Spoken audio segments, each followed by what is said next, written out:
Hello friends, केम छो बधा? माहिर सुवेज किचन में तमारुं स्वागत है। फ्रेंड्स, आज हूँ तमारी जोड़े शेर करवा जई रही छुं एक नास्तो जे तमने समोसा, पकोड़ा अने कचोरी बधाने भूलावी दे। एकदम सरल अने एकदम स्वादिष्ट एवी रेसिपी है। तो सौथी पहला आपणे एक वाटकी रवो लेशुं। ए मिक्सी बाउल में लई लेवानुं छे। अर्धो बाउल पोहा लेवाना छे।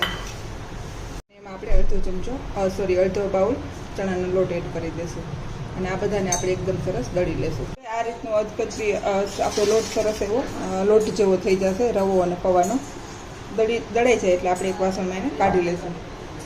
હવે એમાં આપણે લોટ જે દળાઈ ગયો એમાં આપણે કાળા તલ નાખશું। વ્હાઈટ તલ પણ તમે એડ કરી શકો છો। થોડા ચીલી ફ્લેક્સ, ઓરેગાનો,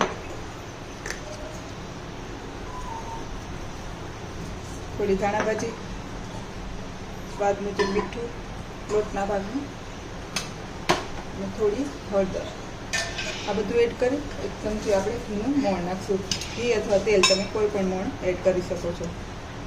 ઘીનું નાખશો તો વધારે ક્રિસ્પી, આમ તો આ ક્રિસ્પી જ બને છે, તેલથી પણ એટલું જ સરસ બનશે, પણ ઘીથી વધારે એકદમ ક્રિસ્પી બનશે। હવે આપણે આનો સરસ લોટ બાંધી લેશું। હવે એકદમ સરસ મિક્સ કરી લેશું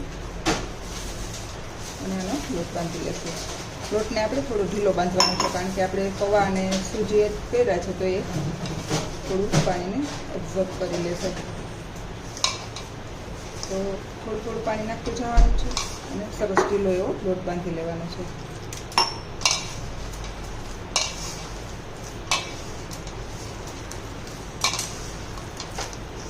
તો આ રીતનો સાવ ઢીલો લોટ બાંધશું અને પછી એને રાખી દઈશું સાઈડમાં। થોડી વાર રહેશે એટલે એકદમ સરસ આપણો લોટ જેવો જોતો હોય એવો થઈ જશે।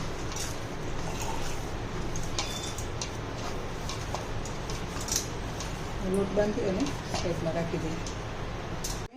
બાફેલા 6-7 બટેકા લીધા છે, એને એકદમ આપણે મેશ કરી લેવાના છે હાથેથી આ રીતે। તો આ રીતે આપણે બધા બટેકાને મેશ કરી લેશું। બટેકાનું સરસ મેશ થઈ જાય એટલે એક ચમચી એમાં આમચૂર પાવડર એડ કરશું। એ તમારે ખટાશ મુજબ એડ કરી શકો છો। અને 2 ચમચી ધાણા જીરું પાવડર, કલર માટે થોડું લાલ મરચું પાવડર, થોડી હળદર, થોડી ધાણા ભાજી, ઓરેગાનો અને ચીલી ફ્લેક્સ।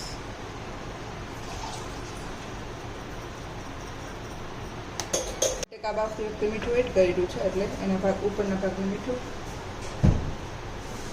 થોડો ચાટ મસાલો અડધી ચમચી જેટલો, થોડો મરી પાવડર એડ કરશું। અને આની જગ્યાએ ચાટ મસાલાની જગ્યાએ તમે ગરમ મસાલો પણ યુઝ કરો, પણ આનો સ્વાદ સરસ આવે છે। ગરમ મસાલાનો આપણે ક્યાંય પણ ઉપયોગ નથી કરતા, તો બી એનો સ્વાદ સરસ આવે છે। હવે આને આપણે એકદમ સરસ મિક્સ કરી લઈશું। મસાલો છે એકદમ સરસ સ્પાઇસી અને ટેંગી બને એ રીતનું આપણે બનાવી લેવાનું છે। અને બટેકા છે એ થોડા વહેલા બાફી લેવાના, જેથી કરીને એકદમ ઠંડા થઈ જાય અને એનું મોઇસ્ચર છે એ ઉડી જાય। તો આ રીતે આપણે મસાલો સરસ મિક્સ કરી અને રેડી કરી લઈશું। આપણો મસાલો છે એકદમ સરસ મિક્સ થઈ અને રેડી થઈ ગયો છે। હવે આપણો લોટ સેટ થઈ ગયો છે, અડધી કલાક થઈ ગઈ છે એટલે આપણે એને એક લુવો લઈ અને જેમ આપણે રોટલી બનાવતા હોય એ રીતે અટામણની મદદથી રોટલીને વણી લેવાની છે।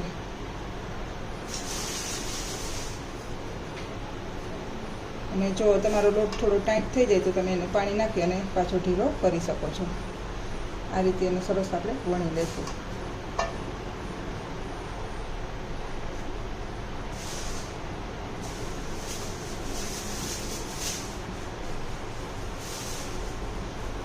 બહુ પાતળી નહીં અને બહુ જાડી નહીં એવી આપણે રોટલી વણી લેવાની છે આને। તો આ રીતે વણાઈ જાય પછી જે આપણે બટેકાનું સ્ટફિંગ બનાવીએ એને આપણે અહીં લઈ લઈશું અને આ રીતે સરસ એને મૂકી દઈશું।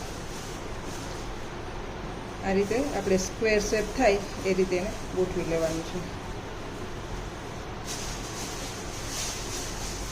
અને આપણે એને બેન્ડ વાળી દઈશું। થોડું એકદમ આપણે એને વજન દઈને કરવાનું છે, જેથી કરીને ફાટે પણ નહીં અને તૂટે પણ નહીં। આ રીતે થઈ જાય। આ રીતે ન ચોટે તો આપણે થોડું પાણી એડ કરીશું. અહીં પાણીથી ચોંટાડી દેવાનું છે અને પછી બંને બાજુ કાપી લેવાનું છે અને ફરી પાછું આ લોટને આપણે યુઝ કરી લેશું. આ રીતે કાપી અને હવે આપણે એને ટ્રેંગલમાં કટ કરશું.